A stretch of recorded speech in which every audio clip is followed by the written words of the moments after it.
Pas besoin d'aller très loin, ni dans l'océan Indien pour aller chercher le soleil. En tout cas, elle a décidé de quitter carrément pour justement rejoindre l'océan Indien. Martine Ladoucette, directrice générale du CHU de Nîmes, et votre invité, Jérôme Plédy. Bonjour Madame la directrice. Bonjour. Merci d'être avec nous sur France Bleu Gard-Lozère. 4 ans passés à la tête de l'hôpital Carrémont. Finalement, de quoi êtes-vous la plus fière après ces 4 années? Écoutez, je suis fière de pouvoir avoir consolidé la dynamique de développement de cet hôpital universitaire qui est toujours en situation de challenge. Je suis fière parce que nous avons par exemple réussi à nous doter d'un projet d'établissement pour les 4 prochaines années, qu'il a été largement approuvé par toutes les composantes de l'établissement. Ce projet d'établissement, c'est un projet médical, mais c'est aussi un projet pour les usagers et c'est aussi un projet social pour les personnels.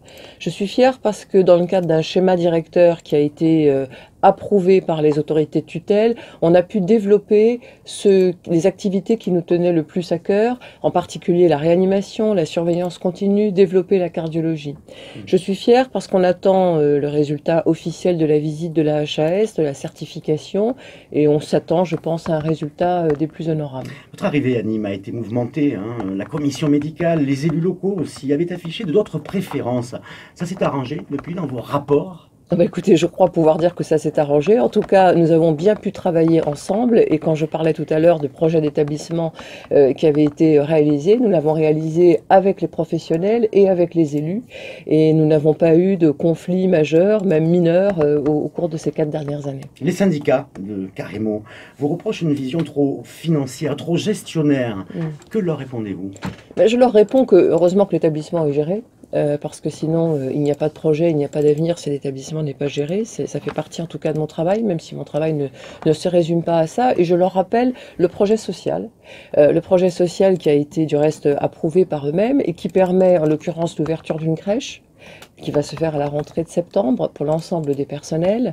Je leur rappelle aussi, puisque le sujet des effectifs était effectivement régulièrement mis en avant, qu'au cours de ces 4 dernières années, nous avons créé 216 emplois pour permettre les différents projets. Il n'y a pas beaucoup de CHU qui ont pu créer autant d'emplois. Le personnel est en souffrance, disait cependant dans le journal de 7h30 sur France Bleu Gard-Lozère.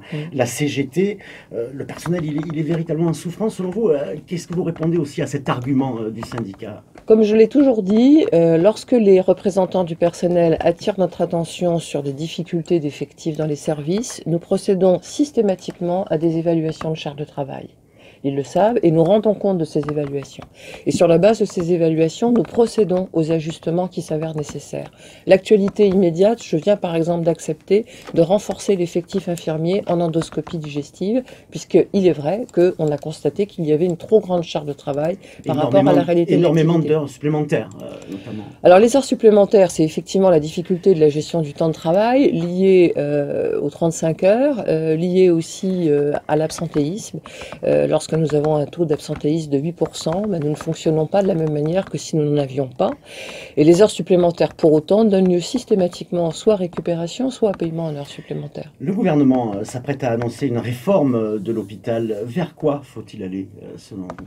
Ça fait des années qu'on dit qu'il faut que l'hôpital travaille mieux avec la médecine de ville et réciproquement. Alors comme ça fait des années qu'on le dit, mais qu'on ne le fait pas forcément suffisamment, je pense que les réformes qui doivent se mettre en place doivent permettre en fait une réalité d'une meilleure collaboration entre la ville et l'hôpital.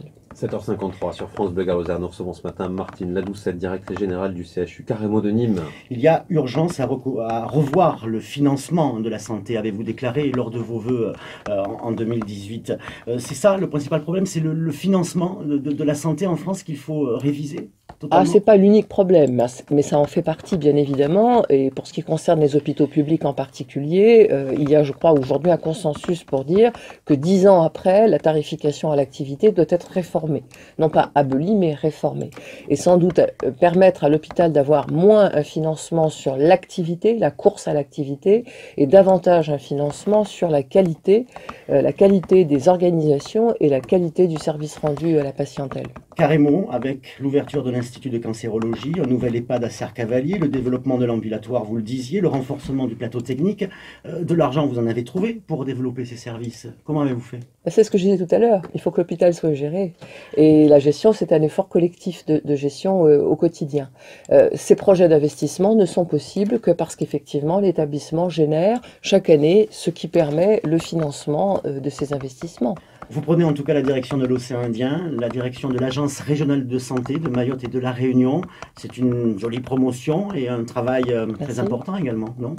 Ah, c'est sûrement un travail, c'est sûrement un très très beau challenge que je souhaite. C'est un peu un changement de métier, dans la mesure où on ne fait pas on est là pour, en l'occurrence, s'occuper beaucoup plus des sujets de santé publique et des soins de santé primaire. On s'occupe aussi des hôpitaux, mais on ne les gère plus en direct. C'est un changement de métier et dans des contrées très différentes de la métropole, et il faut totalement respecter et prendre en compte les spécificités d'une très belle île comme La Réunion et Mayotte. En tout cas, Madame la directrice, qu'est-ce que vous retiendrez de Nîmes? Que regretterez-vous le plus?